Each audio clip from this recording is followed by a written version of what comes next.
Assalamualaikum warahmatullahi wabarakatuh. Halo semuanya teman-teman, selamat malam, selamat datang kembali di channel kesayangan kita, channel Ilo Ekstrim. Dan masih bersama saya Ilo. Dimanapun teman-teman berada, semoga teman-teman selalu dalam keadaan sehat walafiat, tanpa kekurangan satu apapun, amin amin ya robbal alamin. Dan pada kesempatan yang baik ini kami akan membawakan satu kisah dari penulis asal Surabaya, Bu Wahyudia Suryani. Oh, kisahnya ini keren banget teman-teman, beneran ya, kisahnya keren banget. Tapi sebelum kita masuk ke dalam kisahnya, buat teman-teman mungkin yang belum subscribe, bisa diklik dulu tombol subscribe. Jangan lupa lonceng notifikasinya dinyalakan agar teman-teman selalu mendapatkan notifikasi dari konten-konten yang akan kami upload di setiap harinya. Dan kami juga ingin mengucapkan terima kasih ya kepada seluruh teman-teman yang sudah selalu setia hadir, yang sudah selalu mendukung kami, karena teman-teman kami selalu bersemangat berkarya di setiap harinya. Gak pakai berlama-lama lagi, pasti udah gak sabaran kan untuk masuk ke dalam kisahnya. Kita langsung saja masuk ke dalam kisahnya. Mode horor. Misteri di rumah kakek Karta. Surabaya, Jawa Timur, awal tahun 80-an. Jadi hanya kita bertiga yang pergi ke rumah kakek, mah. Tanya Ranti. Gadis itu berjalan menuju mamanya dengan muka cemberut, lalu memberikan beberapa baju ganti ke tangan mamanya. Iya sayang, kamu, adik Ajeng, dan mama aja. Besok kan papa harus pergi ke Jakarta. Ada urusan penting yang gak bisa papa tinggalin, kata mamanya sambil masukkan baju ke dalam koper besar. Nggak seru padahal aku udah lama banget nungguin momen ini. Udah 5 tahun lebih kita nggak pergi sama-sama ke rumah kakek. Selama ini selalu aja papa sendiri yang kesana. Setiap aku mau ikut selalu dilarang, kata Ranti lagi sambil merengut. Gadis itu duduk dengan lesu di atas tempat tidur mamanya. Ya mau bagaimana lagi sayang, kemarin-kemarin kan adik Ajeng masih kecil, masih belum bisa kalau melakukan perjalanan jauh. Kamu kan tahu sendiri, waktu kecil adik selalu muntah kalau naik bus, kata mamanya berusaha memberikan alasan kepada Ranti. Ya, Ranti dan Ajeng memang terpaut agak jauh. Ranti sekarang sudah berusia 12 tahun, sedangkan Ajeng masih berusia 5 tahun. Dulu, hampir setiap tahun apabila libur sekolah, Ranti selalu menginap di rumah kakek. Tapi sejak ibunya hamil dan melahirkan adiknya, ia sudah tidak pernah lagi ke sana. Malam hari, setelah Ranti dan Ajeng tidur, mama dan papanya terlihat masih mengobrol di dalam kamarnya. Aku sebenarnya masih ragu loh untuk pergi ke Pacitan, Pak. Apalagi tanpa kamu. Kamu kan tahu sendiri, tempat itu memunculkan trauma yang sangat mendalam di hatiku. Belum lagi dengan Ranti. Aku takut, Pak, kata mama Ranti. Mau sampai kapan, Ma? Bagaimanapun itu kan perkebunan milik keluarga kamu. Di sana juga rumah kamu. Kamu itu harus menerima kenyataan dan melupakan masa lalu. Lagi pula, kamu harus mulai belajar mengurus perkebunan cengkeh itu. Siapa sekarang yang bisa mengurus kebun cengkeh Bapak yang luasnya berhektar-hektar itu? Kalau bukan kamu dan Mas Suryo. Kita tidak mungkin mengandalkan Mbak Ningsi karena dia sudah menetap di Belanda. Sedang aku ini kan cuma menantu. Kalau hanya sekali-kali bantu ya nggak apa-apa, tapi aku nggak berani kalau ikut campur terlalu jauh, jawab Papa Ranti sambil menenangkan istrinya. Mama Ranti hanya mengangguk pasrah. Ya, bagaimanapun juga dia harus tetap pergi. Ranti dan Ajeng pun harus ikut karena tidak mungkin meninggalkan dua anak kecil sendirian di rumah selama seminggu lebih. Sedangkan suaminya harus pergi ke Jakarta. Dia bertekad harus mengalahkan ketakutan dan traumanya.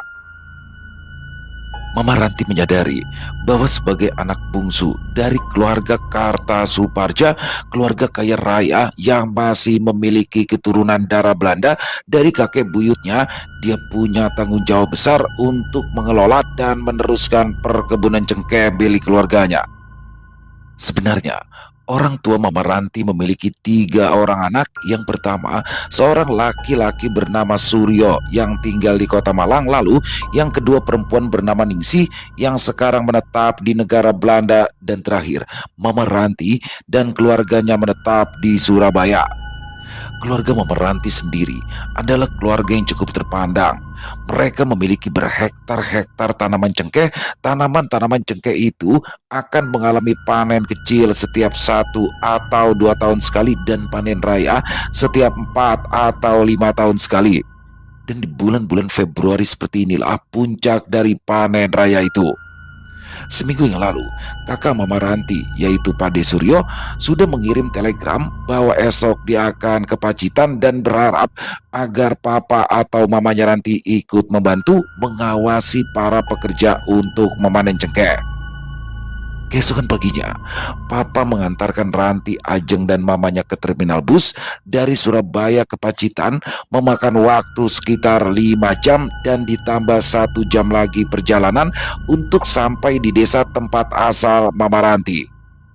Setelah turun dari bus, ternyata Pade Suryo sudah menjemput mereka bertiga dengan mobil pick-up pengangkut cengkeh.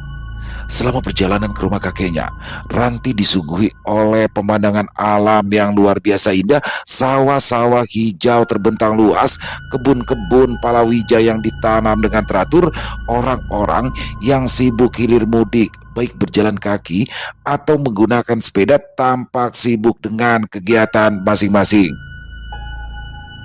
Melihat pemandangan desa tersebut membuat ingatan Ranti tentang kakek dan nenek yang sangat disayanginya langsung muncul. Betapa rindu dirinya.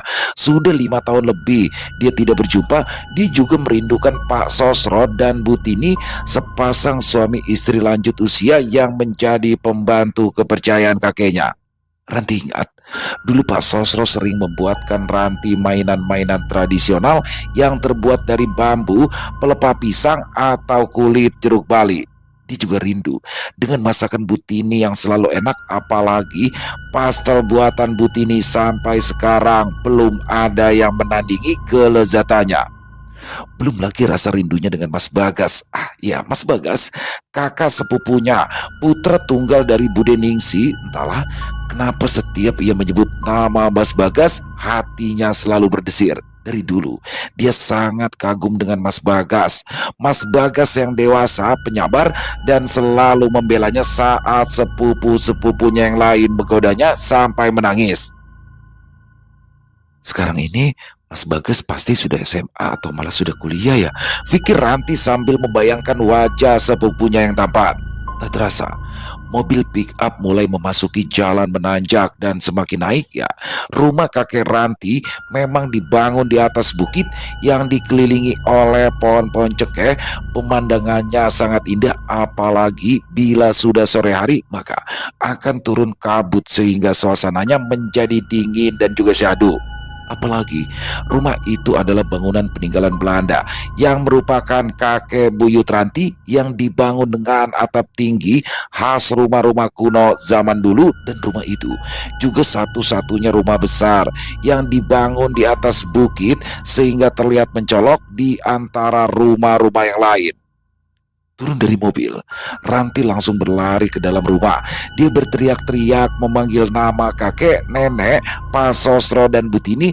Ranti memasuki kamar-kamar mereka, namun kamar-kamar itu kosong. Ranti lalu berbalik lagi, lari ke depan menjumpai mamanya yang sedang menurunkan koper-koper dari mobil. Kakek sama nenek nggak ada deh, Mak.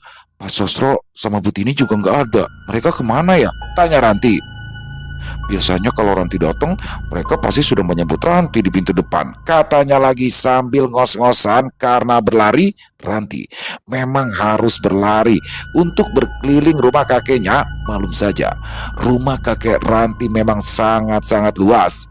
Selain rumah induk yang besar dengan banyak kamar dan ruangan-ruangan yang berukuran besar, di kiri rumah juga dibangun pendopo besar, tempat kakeknya biasa bermain gamelan atau mengadakan pagelaran wayang setiap malam-malam tertentu.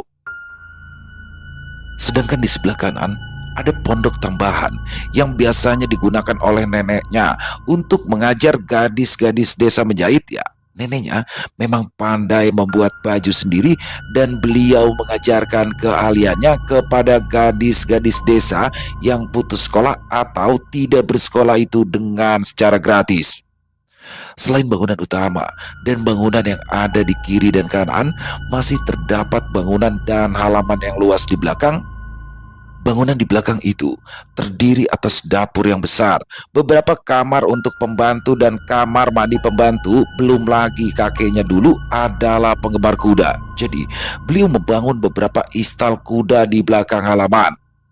Halaman belakang sendiri pun tidak kalah besar. Kakek dan neneknya menanam banyak sekali bunga-bunga dan pohon, buah-buahan seperti nangka, rambutan, jambu, mangga, dan banyak lagi.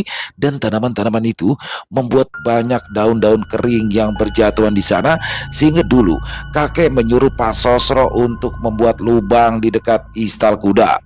Lubang itu agak dalam, sekitar 2 meter, yang pinggirannya ditempel dengan batu kali agar tidak mudah longsor saat turun hujan deras. Lubang itu digunakan untuk tempat membuang daun-daun kering dan kalau sudah penuh akan dibakar oleh Pak Sosro. Apa kakek dan nenek pergi ya, Mak? Tanya Ranti lagi. "Ah, itu mamanya tampak gelagapan bingung kala menjawab pertanyaan dari Ranti. Ya, kakek sama nenek pergi ke kota. Ada urusan di sana. Ditemani sama Pak Sosro dan juga Butini, kata Pade Suryo cepat memeranti. Tampak bernafas lega mendengar jawaban kakak tertuanya tersebut. Yah, mana sih? Kan harusnya kakek sama nenek nungguin Ranti di sini. Masa mereka nggak kangen sama Ranti? Ranti kan udah lama nggak ketemu mereka, kata Ranti hampir menangis. Sudah, ayo masuk dulu. Kakek sama nenek sedang ada keperluan penting dan mendesak. Jadi harus segera pergi ke kota. Kamu sabar ya. Nanti kapan-kapan biar kakek sama nenek yang main ke Surabaya, kata padenya lagi sambil membantu mengangkat koper dan berjalan masuk ke dalam rumah.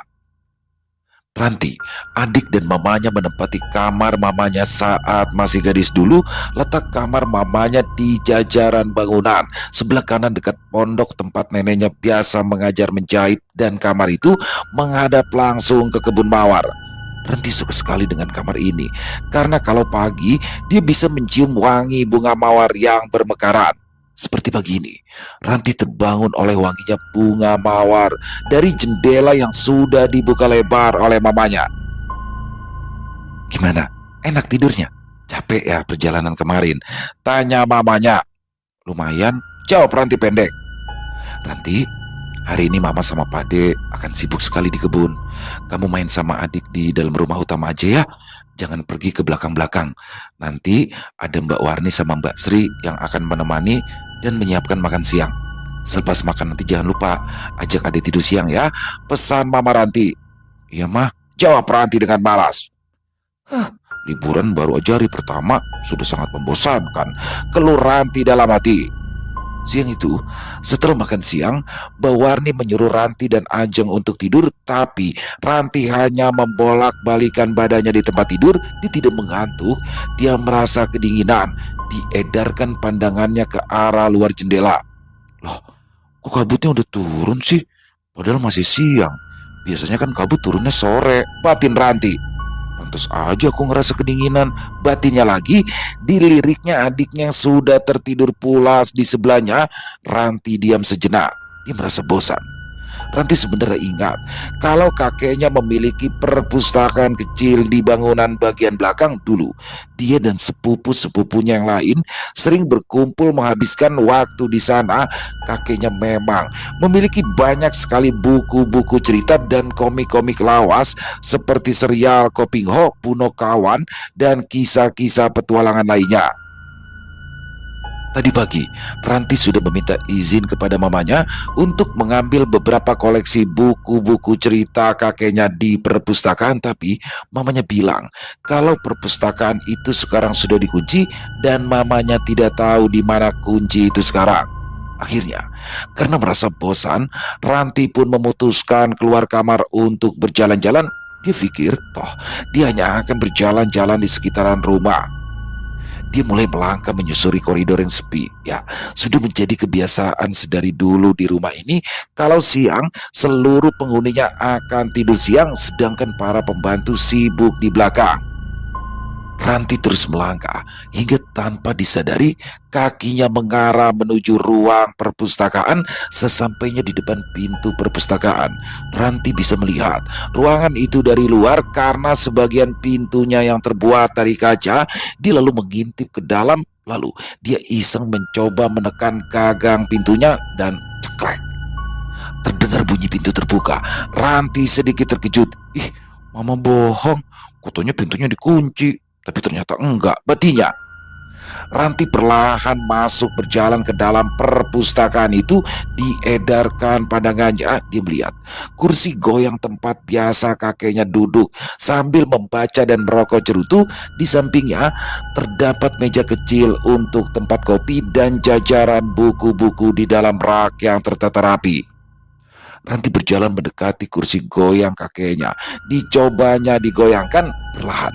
Krek, krek, krek. Bunyi kursi goyang itu bergerak pelan maju mundur.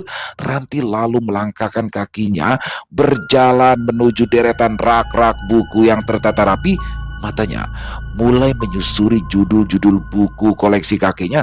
Saking asiknya ia mencari judul-judul buku yang dianggap menarik. Tiba-tiba saja Ranti melonjak ketika ia mendengar bunyi krek, krek.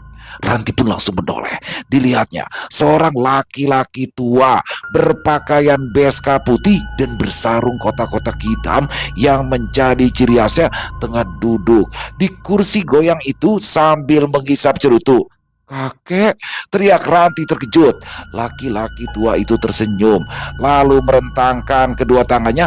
Ranti langsung berlari menghambur ke dalam pelukan kakeknya. Betapa rindunya. Lama Ranti berada di dalam pelukan kakeknya, ia merasakan kehangatan pelukan dan memori masa lalu yang tiba-tiba muncul dalam pikirannya. Sampai akhirnya kakeknya berkata, "Wah, wah, wah, cucu kakek sudah besar. Bagaimana kabarmu, Ranti?" tanya sang kakek. Ranti lalu melepaskan pelukannya. "Ranti baik, kek. Kata mama, kakek sama nenek sedang pergi ke kota. Kakek kapan datang?" tanya Ranti balik. Kakeknya tidak menjawab pertanyaan Ranti. Ia hanya tersenyum sambil mengusap-ngusap rambut Ranti. "Ini sudah siang, Ti. Kok kamu tidak tidur?" tanya kakeknya. "Ranti nggak bisa tidur, kek. Ranti kedinginan. Hawa di sini tidak sama dengan di Surabaya," keluhnya. "Ya akhirnya Ranti kesini cari-cari buku cerita yang menarik. Siapa tahu dengan membaca Ranti jadi ngantuk deh," katanya lagi. "Oh iya, seingat kakek dulu, kalau kamu tidak bisa tidur, kamu selalu minta dipangku, dinina bobokkan sambil dinyanyikan lagu sama kakek. Setelah itu biasanya kamu langsung tidur pulas," kata kakeknya sambil terkekek. "Kakek, itu kan dulu waktu Ranti masih kecil," sangga Ranti, mukanya memerah benahan malu. "Sekarang kan Ranti sudah hampir SMP, sudah besar. Berani taruhan deh, kalau sekarang kakek pasti udah gak kuat lagi mangku Ranti," katanya lagi. Boleh, boleh. Ayo, coba naik ke sini. Kakekmu ini biarpun sudah tua tapi masih kuat loh," balas kakeknya. Ranti pun lalu naik di pangkuan kakeknya. Direbakannya kepalanya di dada sang kakek. Ranti mencium aroma tembakau yang menempel di baju kakeknya. Aroma yang menenangkan, mengingatkannya akan masa lalu. Kakeknya lalu menepuk-nepuk lengan Ranti, menggoyang-goyangkan kursinya, lalu mulai bernyanyi. Dan Ranti pun tertidur. "Ranti, Ranti," panggil mamanya lembut. Mamanya lalu menggoyang-goyangkan kaki Ranti. "Ayo bangun, udah sore," katanya lagi. Ranti menggeliat sebentar, lalu ia duduk. "Loh, kok Ranti udah di sini? Siapa yang mindahin Ranti? Kakek ya, Mak?" tanya Ranti. Mamanya hanya memandang Ranti dengan pandangan bingung. "Kakek?" tanya balik. "Iya, kakek. Tadi kan Ranti pergi ke perpustakaan. Nah, di sana ada kakek, mah. Lalu Ranti dipangku, dinina boboin deh sama kakek. Kok bangun-bangun Ranti udah di sini deh," kata Ranti. Kamu kamu mimpi mungkin. Lagian kata Mbak Warni setelah makan siang kamu langsung tidur," kata mamanya lagi. "Enggak kok, mah. Ranti yakin deh. Apalagi mama bohong. Katanya perpustakaan kakek dikunci. Tapi tadi Ranti bisa masuk kok," katanya lagi sedikit ngeyel. Ibunya hanya menggeleng-gelengkan kepala. "Masa mama bohong, Siti? Ayo, ayo, sini ikut mama kalau nggak percaya." Dia pun langsung menggandeng tangan Ranti, lalu mengajaknya ke perpustakaan. Sesampainya di perpustakaan, disuruhnya Ranti mencoba gagang pintunya. "Coba sekarang kamu buka. Bisa nggak?" Ceklek, ceklek. Dicoba digoyang-goyangkan gagang pintu itu, tetapi pintu itu tidak bisa dibuka. Tuh kan, bener kan kata mama? Pintu ini dikunci. Kata mamanya, Ranti hanya terdiam dan ia pun mulai berpikir, apa kejadian yang dialaminya tadi itu memang benar-benar mimpi? Tapi kenapa semuanya terasa nyata? Ada apa ini? Tiba-tiba terdengar sebuah suara, ternyata Pade Suryo sudah berdiri di dekatnya. Ini loh mas, Ranti bilang, katanya dia tadi bisa masuk ke perpustakaan kakeknya. Bahkan dia ngaku ketemu sama kakek. Kata Mama Ranti, Pade Suryo memandang Ranti dengan tatapan yang sulit diartikan. Mungkin kamu mimpi, Ti. Perpustakaan ini sudah lama dikunci. Lagian kenapa kamu ingin masuk ke sini sih? Tanya padenya. Nanti bosen pade. Nanti kan pengen baca-baca untuk hiburan. Katanya mulai terisak. Ranti merasa bingung. Apakah benar tadi ia hanya bermimpi? Walah, kalau cuma pengen baca-baca, yuk ke kamar Pade. Pade itu juga hobi baca. Pade juga punya banyak koleksi buku-buku cerita. Kamu bisa pilih sendiri mana buku yang kamu suka. Ayo, kata Padenya lagi sambil menggandeng tangan Ranti. Keesokan paginya, setelah Mama dan Padenya pergi ke kebun, Mbak Warni mengajak Ajeng untuk bermain ke belakang. Sebenarnya, tadi Ranti pun sudah diajak, tetapi Ranti menolak. Dia lebih suka di kamar sambil membaca buku cerita yang ia pinjam dari Pade Suryo kemarin. Sedang asik-asiknya ia membaca, tiba-tiba saja dia mendengar bunyi mesin jahit. Ya, bunyi itu seperti bunyi mesin jahit yang dioperasikan memang. Di awal tahun 80-an masih jarang orang yang menggunakan mesin jahit listrik. Kebanyakan masih menggunakan mesin jahit yang dikayu dengan pedal yang ditekan-tekan dengan kaki sehingga menimbulkan bunyi sedikit berisik. Ranti pun menajamkan pendengarannya. Suara mesin jahit itu berasal dari pondok yang biasa digunakan neneknya mengajari gadis-gadis desa itu menjahit. Dia pun menjadi penasaran. Dia lalu meletakkan buku ceritanya dan mencari sumber suara tersebut. Dia melangkah perlahan sampai keluar dari rumah utama. Sesampainya di luar, loh, kok udah turun kabut? Ini kan masih pagi, pikir Ranti heran, tapi bukan Ranti namanya. Kalau tidak nekat, Ranti berpikir mungkin itu salah satu murid neneknya yang sedang menjahit. Jadi dia bisa punya teman untuk mengobrol, pikirnya. Dia pun tetap keluar rumah menuju pondok sambil tangannya meraba-raba karena pandangan matanya tertutupi kabut tebal. Suara mesin jahit itu semakin kuat terdengar. Saat kakinya semakin mendekati pondok, ia pun mengintip ke celah-celah pintu yang sedikit terbuka. Dilihatnya di sana, seorang wanita tua yang sedang menjahit. Spontan, Ranti membuka lebar pintu pondokan tersebut dan berteriak, "Nenek!" Wanita tua itu pun langsung menghentikan kegiatannya dan dia pun mendongak lalu tersenyum. "Ranti!" panggilnya. Ranti langsung berlari memeluk sang nenek.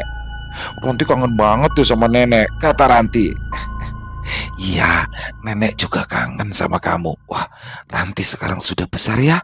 Semakin besar, Ranti itu makin mirip sama mama. Jadi tambah cantik, puji neneknya. "Kapan nenek pulang dari kota?" tanya Ranti. Ranti tidak bermimpi seperti saat Ranti ketemu kakek kan? Tanyanya lagi, neneknya hanya menggeleng. "Apa yang menurut kamu nyata, maka yakinilah bahwa itu adalah nyata. Tapi apa yang kamu yakini itu mimpi, biarlah itu menjadi mimpi yang terindah," kata neneknya dengan mata berkaca-kaca. "Oh iya, dulu Ranti pernah minta nenek untuk membuatkan gaun Cinderella warna merah muda kan?" tanya neneknya. Ranti hanya mengangguk. Neneknya lalu mengambil bungkusan warna coklat dari dalam lemari. "Nah, ini nenek sudah buatkan baju Cinderella warna merah muda untuk kamu," katanya sambil membuka bungkusan tersebut. "Ya ampun nenek," kata Ranti kegelian sambil menempelkan baju itu di badannya. "Ini sih kekecilan. Ini itu lebih pantas dipakai saat Ranti masih usia 7 tahun. Kekecilan, Nek," katanya sambil tertawa terbahak-bahak. "Oh iya, nenek lupa kalau Ranti sudah besar. Kalau begitu, bajunya untuk adik aja ya. Ranti kan sekarang sudah punya adik," kata neneknya. Atau kalau begitu, Ranti nenek kasih ini saja ya, kata neneknya sambil memberikan sebuah kotak yang terbuat dari anyaman bambu. Ranti pun menerima kotak itu, lalu membukanya. Wih, pita rambut, banyak sekali nek, serunya kegirangan. Ya, neneknya memang sering membuatkan Ranti pita rambut dari kain-kain perca sisa menjahit. Simpan semua ini dan masukkan ke dalam tas ya. Dibukanya kalau sudah sampai di Surabaya. Dan jangan bilang siapa-siapa tentang pertemuan kita ini. Sekarang sudah siang, saatnya Ranti makan lalu tidur ya. Ayo, segera kembali, nanti Mbak Warni mencari. Kata neneknya lagi. Ranti hanya mengangguk. Walau beribu pertanyaan ingin keluar dari mulutnya, tapi sang nenek langsung memeluk dan mengantarkannya keluar pondok. Keesokan paginya, karena sedikit bosan membaca buku cerita, Ranti ikut Mbak Warni memasak di dapur bersama Ajeng, atau lebih tepatnya bermain masak-masakan di dapur. Mbak Warni memberikannya penggorengan dan panci-panci kecil agar bisa dibuat bermain masak-masakan oleh Ranti dan Ajeng saat sedang asyik bermain. Tiba-tiba, seorang pria parubaya masuk ke dalam dapur sambil berteriak ke arah Mbak Warni. Nih, iki loh, barang wes teko kabeh. Ayo, ndang diangkati. Nih, ini loh, barangnya sudah datang semua. Ayo buruan diangkat, katanya. Loh, kok sudah datang barangnya, Pakde? Ini masih masak loh, jawab Mbak Warni. Pak Suryo itu pesannya akeh banget nih. Aku kudu bolak-balik peng telu. Mangkene iki diangkat dhisik. Aku soalnya arep balik njubu sisane. Pak Suryo itu pesannya banyak sekali nih. Saya itu harus bolak-balik 3 kali. Makanya ini diangkat dulu. Karena saya mau kembali lagi ngambil sisanya, kata Pak Dewandi. Ya, Pak Dewandi adalah seorang tukang delman langganan keluarga kakek Ranti. Di tahun itu memang delman masih banyak digunakan sebagai alat transportasi. Ya, memang sudah menjadi kebiasaan sedari dulu di rumah kakeknya. Apabila panen raya datang, maka kakeknya akan memborong bahan-bahan pokok seperti beras, gula, minyak, dan masih banyak lagi yang lain untuk dibagi-bagikan ke seluruh warga kampung. Kata kakek, itu adalah cara berbagi. Semakin banyak berbagi, maka akan semakin melimpah panennya, yang artinya akan semakin banyak juga rezekinya. Sudah Mbak, ayo Pak Dewandi dibantu dulu. Kan sayur sama perkedelnya sudah matang, tinggal goreng ayam. Keburu marah loh nanti orangnya, kata Mbak Sri kepada Mbak Warni. Iyo Mbak Ajeng, mau di sini apa ikut Mbak Warni nimbang-nimbang sembako? Tanya Mbak Warni pada Ajeng. Ikut, kata Ajeng sambil berdiri dan menggami tangan Mbak Warni. Mbak Ranti ikut, tanyanya kepada Ranti. Ya, tapi nanti masih asik nih, nanti aku nyusul, kata Ranti tanpa menoleh. Dia sedang asik memotong-motong bunga dan menatanya di daun mangkok-mangkokan. Yowes, tapi nanti bener ya nyusul Mbak Warni dan Mbak Sri di pendopo. Soalnya mungkin agak lama karena banyak barang yang mau ditimbang lalu dibungkus, kata Mbak Warni. Ranti pun hanya mengangguk. Sepeninggal Mbak Warni, Ranti masih asik bermain masak-masakan, tapi dia merasa bunga yang harus dipotong masih kurang banyak. Ranti lalu berdiri dan berjalan ke halaman belakang. Dia memilih-milih beberapa bunga yang kala itu sedang mekar. Kok udah turun aja sih kabutnya? Kan jadi nggak kelihatan warna bunganya, keluh Ranti. Mbak Ranti, terdengar suara yang sangat dikenal yang memanggil. Ranti menyipitkan mata. Ia berusaha melihat di dalam kabut. Samar-samar dia melihat 2 orang tengah duduk di kursi kayu di bawah pohon rambutan. Pak Sosro, Bu Tini, seru Ranti. Setengah berlari, ia menghampiri kedua orang itu. Apa kabar Pak Sosro, Bu Tini? Lama banget deh gak ketemu. Ranti sampai kangen, kata Ranti kegirangan. Baik Mbak Ranti, Mbak Rantinya apa kabar? Bu Tini balik bertanya. Alhamdulillah baik Bu, jawab Ranti. Wah, Mbak Ranti sekarang sudah besar ya. Sudah jadi anak gadis. Dulu waktu kecil Pak Sosro ingat Mbak Ranti ini suka nangis minta dibuatkan mainan sama saya, kata Pak Sosro sambil tersenyum geli. Ih, apaan sih Pak Sosro? Ranti jadi malu nih. Kan dulu waktu Ranti masih kecil. Sekarang Ranti udah besar, udah nggak nangisan lagi, jawab Ranti. Oh iya, ngomong-ngomong masa kecil, Butini ingat kalau dulu Mbak Ranti itu suka sekali makan pastel buatan Butini ya? Tanya Butini. Iya bu, pastel buatan ibu tiada duanya, terlezat. Sampai sekarang Ranti belum nemuin deh yang bisa nandingin pastelnya Butini. Kulitnya renyah, isian wortel dan ayamnya gurih. Ranti menelan ludahnya membayangkan kenikmatan pastel buatan Butini. Pas Sosro dan Butini hanya tertawa melihat kelakuan Ranti. Nah, karena Mbak Ranti suka sekali dengan pastel buatan ibu, maka Butini sudah buatkan pastel spesial buat Mbak Ranti.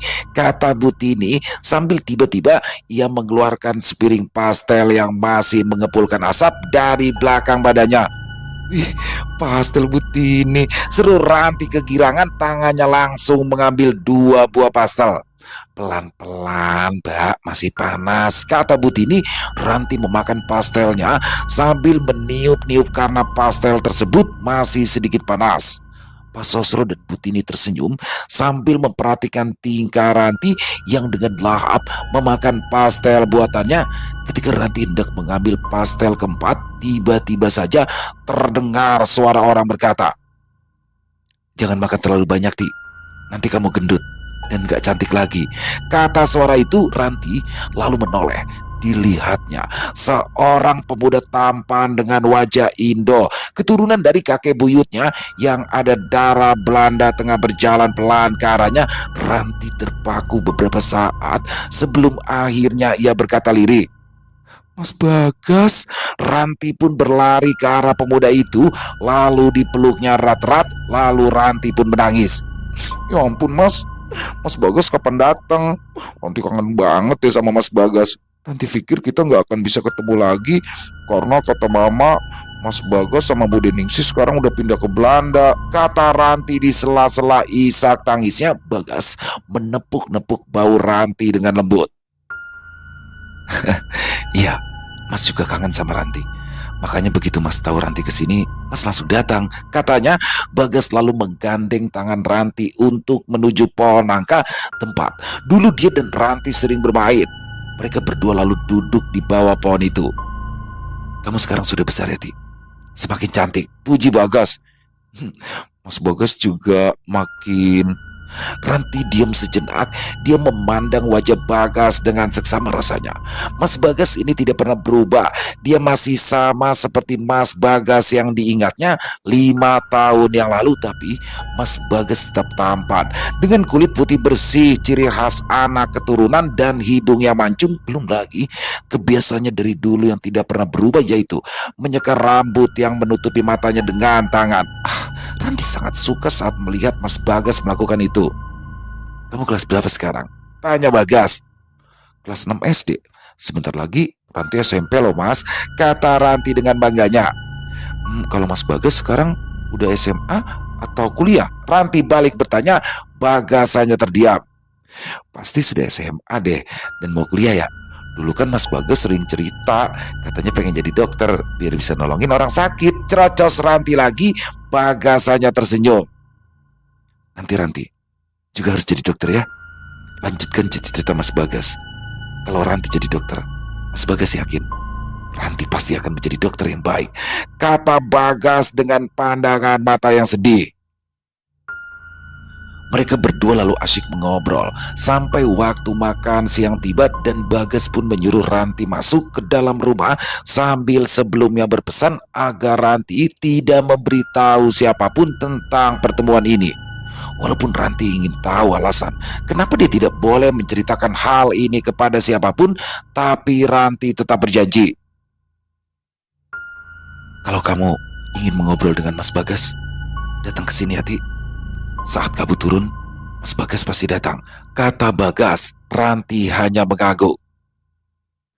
Jam sudah menunjukkan pukul 10 malam. Padi Surya sudah masuk ke dalam kamar sedari tadi. Mama dan adik Ajeng juga sudah tidur. Hanya Ranti yang masih terjaga sambil membaca buku cerita milik Pak D-nya sampai dia mendengar suara ribut-ribut di ruang tengah. Brak, prang, seperti suara beberapa orang yang sedang marah sambil menghancurkan barang-barang yang ada. Mamanya segera terbangun karena terkejut, wajahnya pucat ketakutan. Dia langsung memeluk Ranti dan Ajeng yang mulai menangis. Mendengar suara Ajeng yang menangis keras, salah seorang terdengar menggedor pintu kamar. "Buka! Buka pintunya, atau aku dobrak!" teriak orang itu, lalu bruk, bruk. Sepertinya orang tersebut berusaha mendobrak pintu kamar.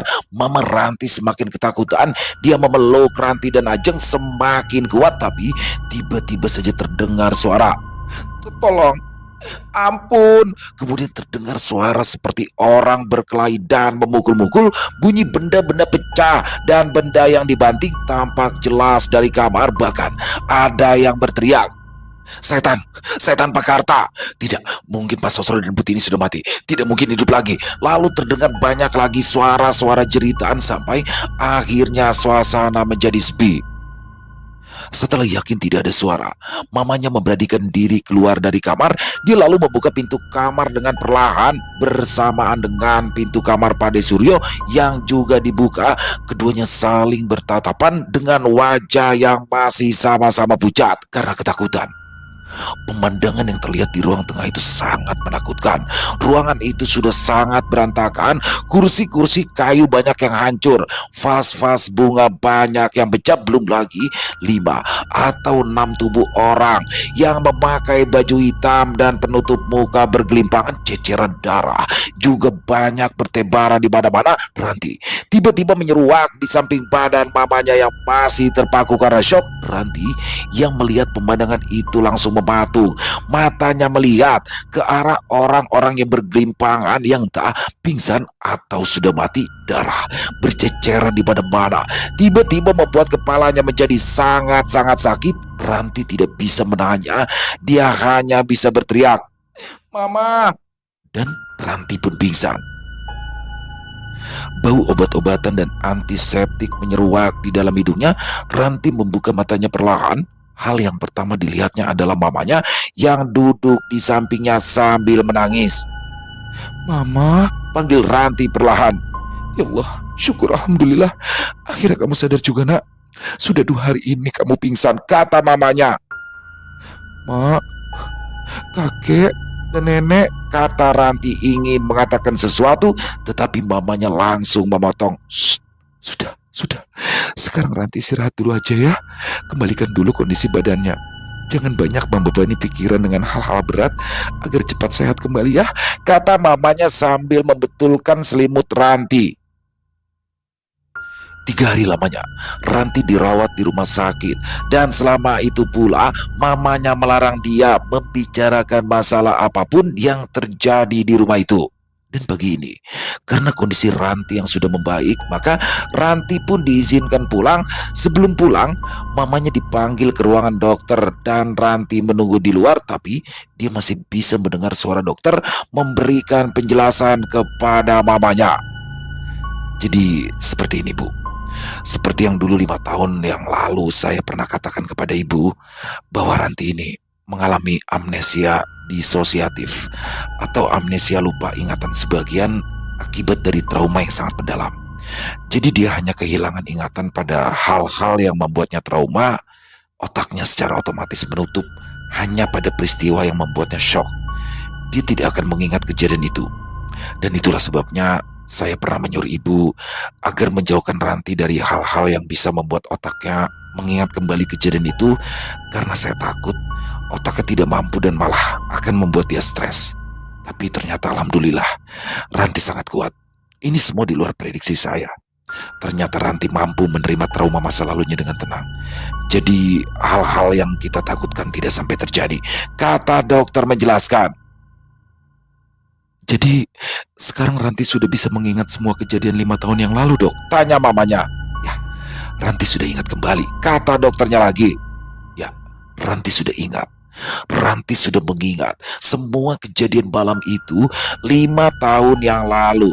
Ranti ingat saat itu liburan sekolah, dia memaksa mamanya agar diizinkan berlibur ke rumah kakeknya karena Bagas pun sedang berlibur di sana. Ranti sudah membayangkan betapa asyiknya liburan di rumah kakeknya bersama Bagas. Akhirnya mamanya mengizinkan dengan diantar papanya. Tetapi papa Ranti segera kembali ke Surabaya karena besok masih harus bekerja. Malam itu Ranti ingat sudah larut malam. Dia dan Bagas masih asyik bermain catur di dalam kamar. Kakek, nenek, dan Butini juga masih menonton pertunjukan wayang di TVRI karena kakeknya sangat suka menonton wayang. Sedang asik-asik menonton televisi, tiba-tiba saja masuklah 5 orang berpakaian hitam dan bertopeng. Mereka membawa senjata tajam. Mereka mengobrak-abrik rumah dan berteriak-teriak kepada kakeknya, meminta semua uang dan perhiasan yang ada di dalam rumah. Saat itu, walaupun berteriak sekalipun tidak akan ada yang mendengar karena rumah kakek berada di atas bukit yang jauh dari rumah-rumah penduduk yang lain dan kamar-kamar pembantu yang jauh di belakang. Mendengar ribut-ribut, Bagas dan Ranti pun langsung keluar kamar. Melihat 2 orang cucunya keluar kamar, kakek menjadi khawatir, takut kalau para perampok itu akan melukai mereka. Maka spontan kakek berteriak, "Bagas, Ranti, cepat lari!" Salah seorang perampok yang berdiri di sebelah kakeknya kaget kala mendengar suara kakek berteriak dan refleks menusuk perut kakeknya dengan parang. Nenek dan Butini yang melihat sang kakek bersimbah darah spontan berteriak histeris. Tapi teriakan mereka justru malah membuat 2 orang perampok lainnya menjadi kalap. Mereka pun langsung menusukkan parangnya ke perut nenek dan Butini. Ranti benar-benar shock melihatnya. Bayangkan, seorang gadis yang masih berusia 7 tahun melihat pembunuhan yang sadis langsung di depan matanya. Ranti sampai tidak mampu menggerakkan kakinya melihat orang-orang yang disayanginya dibunuh dengan kejam. Untung Bagas segera sadar. Dia langsung menarik tangan Ranti.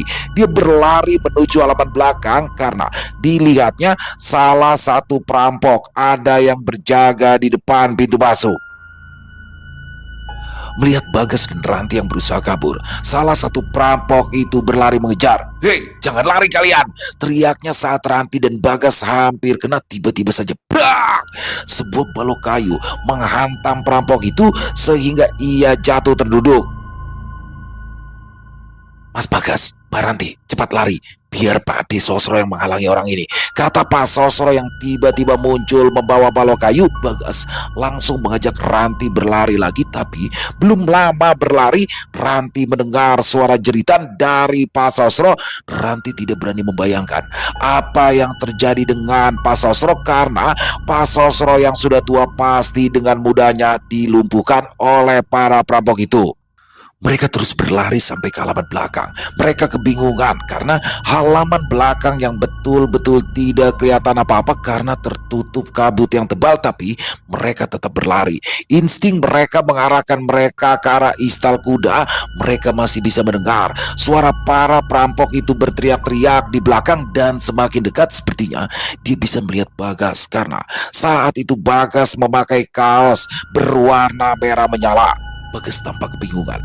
Dia harus menyelamatkan Ranti terlebih dahulu. Dia ingat di dekat istal kuda itu ada lubang tempat pembuangan daun-daun kering. Secara refleks dia mendorong Ranti masuk ke dalam lubang itu. Tapi karena panik dia tidak sengaja mendorongnya terlalu keras sehingga kepala Ranti terbentur pinggiran lubang yang terbuat dari batu kali. Pelipisnya sampai berdarah dan Ranti pun pingsan. Saat bangun, Ranti benar-benar tidak ingat dengan kejadian mengerikan yang telah menimpanya. Ketika dia bertanya kepada ibunya kenapa pelipisnya dijahit, ibunya mengatakan bahwa ia jatuh dari sepeda. Dia benar-benar lupa. Tapi sekarang Ranti sudah mengingat semua kejadian malam itu. Sekarang dia sedang duduk di ruang tamu rumah kakeknya yang sudah kembali bersih. Dengan hati sedih, dia mulai merangkai semua kejadian-kejadian yang akhir-akhir ini dialaminya. Pertemuan dengan kakeknya, nenek, Pak Sosro, Butini, dan juga Mas Bagas. Ranti tidak takut. Dia justru sedih saat mengenang mereka semua. Ranti masih menunggu mamanya mengepak semua barang karena mamanya memutuskan untuk pulang ke Surabaya. Bahkan papanya pun sudah datang menjemput menggunakan mobil setelah dikabari melalui telegram. "Ayo Ti, salim dulu sama Padi Suryo," kata mamanya membangunkan lamunan Ranti. "Ranti pulang dulu ya Pade," katanya sambil mencium punggung tangan Padenya. "Ya, hati-hati di jalan ya Ti. Maafkan Pade yang sudah membohongimu tentang keberadaan kakek dan nenek. Semua itu Pade lakukan agar kamu tidak mengingat trauma masa lalumu. Tapi ternyata Pade salah. Pade bangga kamu mampu menerima dengan hati yang tenang. Kamu doakan saja ya, kakek, nenek, Pak Sosro, Butini dan Mas Bagas, supaya mereka tenang di sana ya Ti," kata Padenya panjang lebar. Ranti hanya mengangguk. Sore itu, kabut mulai turun perlahan saat Ranti masuk ke dalam mobil diikuti oleh adik, mama, dan papanya. Mobil berjalan perlahan dan Ranti pun menoleh ke arah belakang untuk melihat rumah kakeknya untuk yang terakhir. Dan dia melihat di sana, ya. Ranti melihat kakek, nenek, Pak Sosro, Butini, dan Mas Bagas berdiri melambaikan tangannya ke arah Ranti. Sebelum akhirnya mereka perlahan menghilang dan benar-benar hilang tertutup pekatnya kabut.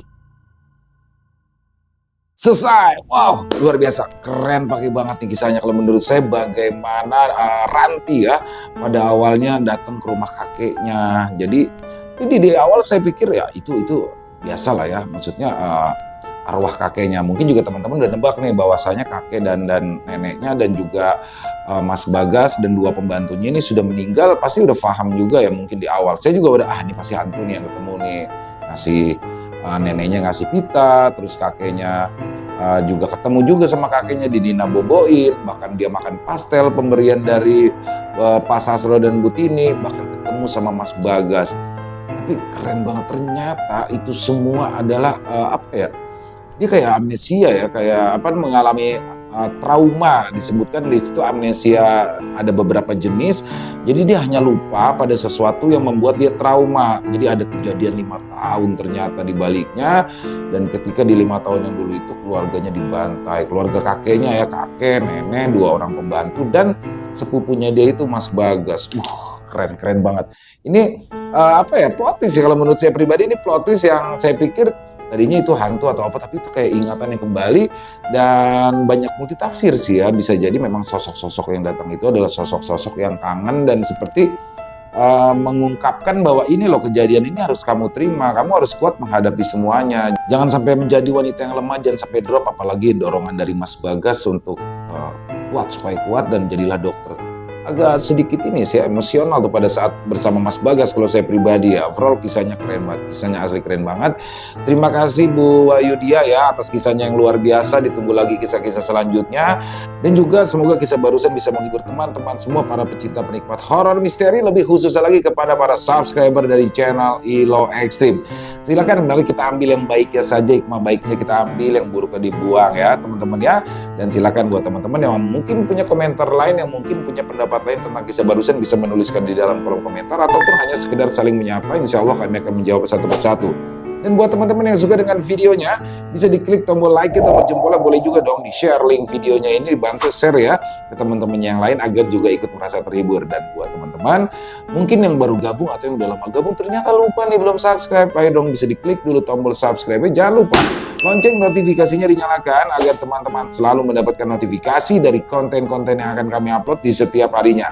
Untuk channel Ilo Extreme kami upload setiap hari teman-teman ya, setiap malam jam 7 malam waktu Indonesia bagian Barat. Oh ya, buat teman-teman yang punya kisah horor misteri yang diangkat dari pengalaman pribadi, dari kisah nyata, apabila mungkin berkenan untuk dibawakan channel kami, silakan bisa mengirimkannya ke nomor telepon kami yang ada di bawah sini, dan bebas ya, dalam bentuk tulisan boleh, dalam bentuk rekaman suara boleh, senyamannya teman-teman aja. Dan buat teman-teman yang sudah mengirimkan kisah, kami ucapkan terima kasih. Di akhir kata, saya Ilo mengucapkan permohonan maaf apabila mungkin dalam pembawaan kisahnya barusan ada kata-kata saya yang salah ataupun ada kata-kata saya mungkin yang kurang berkenan. Saya mohon dibukakan pintu maaf yang seluas-luasnya. Sampai berjumpa lagi di konten-konten kami selanjutnya yang pasti tidak kalah ngerinya, yang pasti tidak kalah seramnya, masih bersama saya Ilo di channel Ilo Extreme. Salam sehat, sukses selalu untuk kita semua. Assalamualaikum warahmatullahi wabarakatuh.